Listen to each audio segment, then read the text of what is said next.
Olá! Agora vamos conhecer as contribuições do toyotismo para a evolução do pensamento administrativo.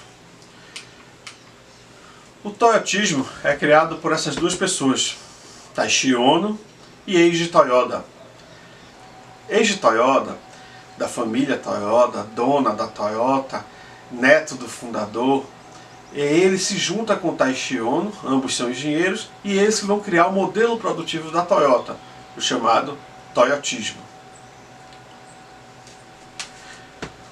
O sistema produtivo da Toyota tem lastro em ideias tayloristas e fordistas, ou seja, baseado na escola clássica da administração.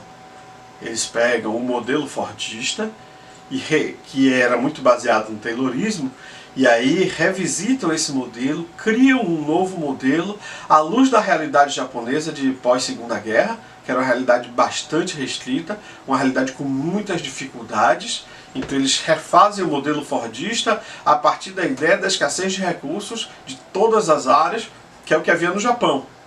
Então o modelo toyotista é baseado no modelo fordista e, por conseguinte, nas ideias tayloristas também. Os sistemas de controle de qualidade surgiram nos Estados Unidos, a partir dos estudos com muito destaque, obviamente, para Edward Deming, e ganham importância no Japão. O japonês vai fazer da qualidade o seu diferencial competitivo. Então vamos entender como é que funcionou isso. O toyotismo tem dois princípios básicos. Vamos entender. Assim como o fordismo, o toyotismo também tem dois princípios básicos. Primeiro, a eliminação de desperdícios. A produção enxuta, é daí que veio o conceito de Lean Production, a ideia de produzir o máximo utilizando o mínimo.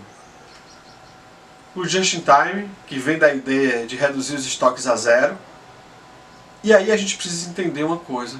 Toda indústria tem dois tipos basicamente de estoque. O estoque de entrada, matéria-prima que se compra para que seja transformada, e o estoque de saída, que são os produtos já transformados para serem vendidos. E como é que a Toyota vai trabalhar para reduzir esses estoques a zero? Primeiro, o estoque de entrada. Ela vai mudar a ideia que Ford usava, que ele comprava dos fornecedores as peças, a matéria-prima que ele ia usar no carro. A Toyota, porque não tinha dinheiro disponível, e no Japão essa era uma realidade, ela deixa de comprar isso com antecedência. E ela passa a convidar as empresas para que vão para a sua linha de montagem, e quem coloca, por exemplo, o pneu no veículo que está sendo montado não é um funcionário da Toyota, e sim um funcionário da fábrica de pneus. No final do dia, a gente levanta quantos pneus você encaixou nos meus carros.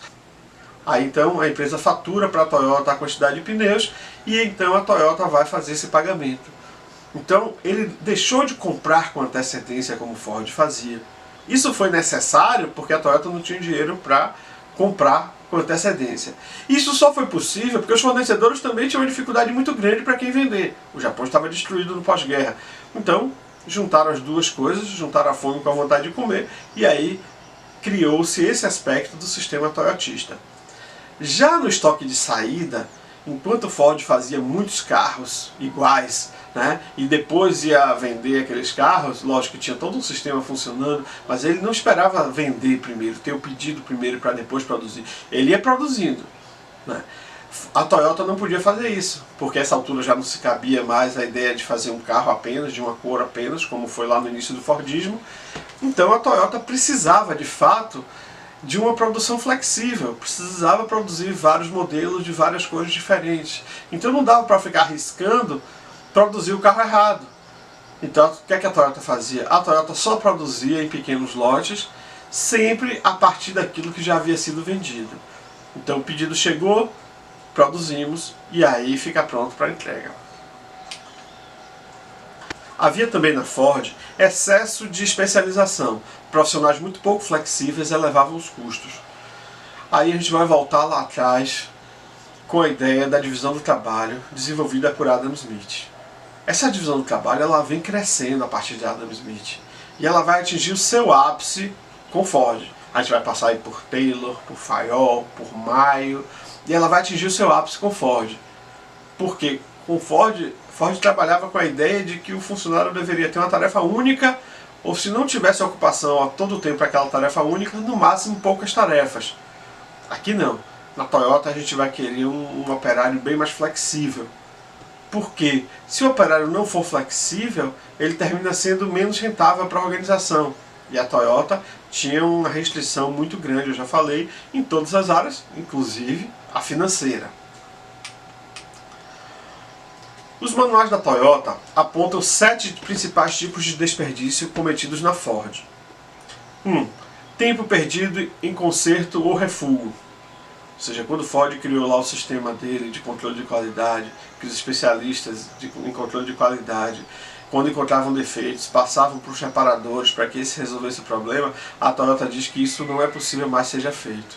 A gente tem que começar a produzir sem gerar defeito. É lógico que ela tem que ter esses controladores de qualidade, mas ela vai aos poucos deixando de ter os reparadores e percebendo que aquele trabalho do controlador de qualidade é necessário, mas já não é tão importante, porque os veículos começam a chegar sem problemas de qualidade. 2. Produção além do volume necessário ou antes do momento necessário. É o que eu acabei de explicar com relação à forma de produzir. A demanda empurrada que Ford gerava contra a demanda puxada que a Toyota assumiu. Ou seja, a gente só faz os produtos, a gente só cria os produtos depois que já tem um pedido puxando essa demanda. Ford não. Ford colocava o produto para ser feito e depois ia resolver a questão da venda, resolver a questão da demanda. 3. Operações desnecessárias. Ainda que Taylor tenha criado o estudo dos tempos e movimentos, que Ford usou bastante para reduzir os movimentos dos operários e os movimentos da empresa como um todo, ainda havia muitas operações desnecessárias na Ford, segundo a visão dos criadores do toyotismo. Transporte. Também havia muito erro de transporte no sistema da Ford. Estoque. Já falamos de estoque. Estoque de entrada de matéria-prima, estoque de saída de produtos. Movimento humano. Outra vez a gente busca os ensinamentos de Taylor para falar dessa questão do movimento humano, porque ele fez esse primeiro grande estudo a partir do estudo dos tempos e movimentos. Então, os criadores do toyotismo percebem que mesmo no avançado modelo fordista, a gente ainda tem um excesso de movimento humano. Então, eles começam a reduzir ainda mais os movimentos para que a produção seja mais rápida e que o operário se desgaste menos. E por fim, a questão da espera. Mesmo trabalhando com a demanda puxada, eles conseguiram reduzir demais a espera pelos automóveis. Então eles conseguiram um modelo que era possível entregar esse automóvel com velocidade, mesmo trabalhando com a demanda puxada.